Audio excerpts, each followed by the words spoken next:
Kasus korupsi lahan Bandara Perintis Bontang kembali menggeret satu tersangka. Tersangka bernama Marmin kini ditahan Kejaksaan Negeri atau Kejari Bontang per Senin 13 Februari 2023. Sebagai informasi, kasus korupsi lahan Bandara Bontang terbukti merugikan negara senilai 5,2 miliar rupiah. Sebelumnya, Marmin resmi ditetapkan sebagai tersangka pada Juli 2022 lalu. Informasi lebih lengkap terkait berita ini akan dilaporkan rekan Ismail Usman, reporter Tribun Kaltim. Silakan laporan Anda, rekan Ismail Usman. Ya, baik. Terima kasih rekan Yustina.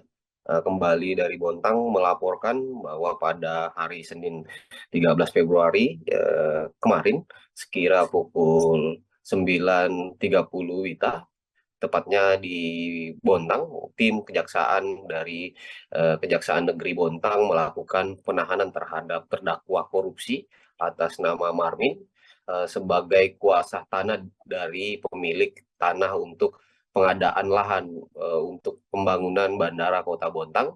Terdakwa Marmin merupakan terdakwa tindak pidana korupsi mafia tanah pada pengadaan lahan untuk pembangunan bandara di tahun anggaran 2012 yang akibatnya merugikan keuangan negara. Dalam hal ini Pemkot Bontang setidaknya sejumlah senilai 5 miliar lebih yang mengakibatkan kerugian.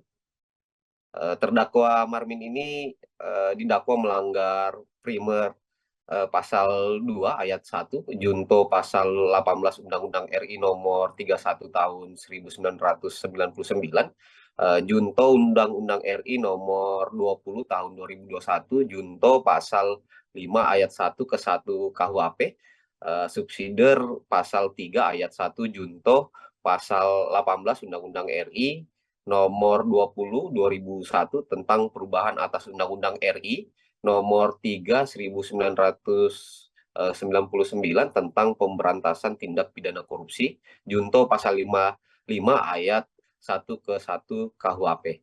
Terdakwa Marmin bersama-sama dengan saudara Hussein Hasegap selaku kuasa tanah yang tidak membayarkan harga tanah sebesar 85.000 yang merupakan pembebasan lahan dari Pemkot Bontang.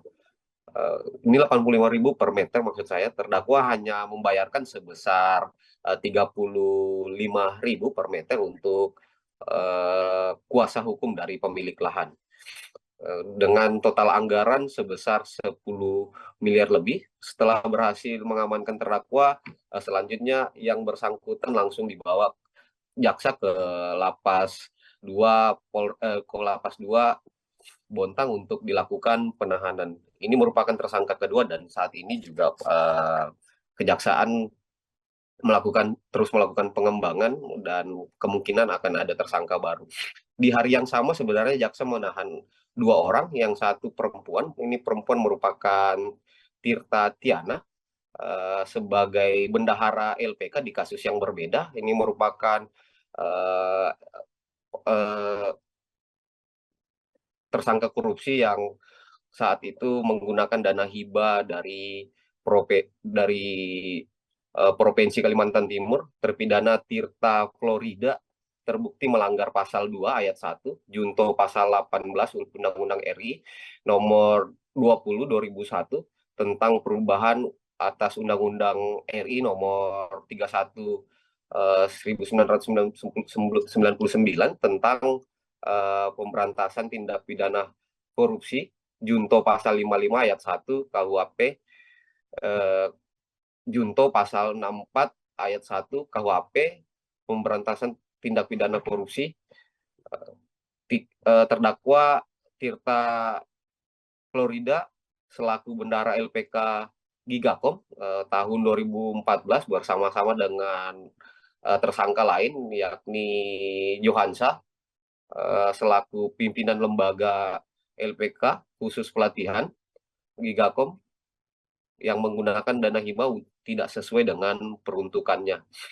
Mungkin sampai sini laporan saya, Yustina. Baik, terima kasih. Ya, terima kasih atas laporan Anda, rekan Ismail Usman, reporter Tribun Kaltim. Selamat bertugas kembali.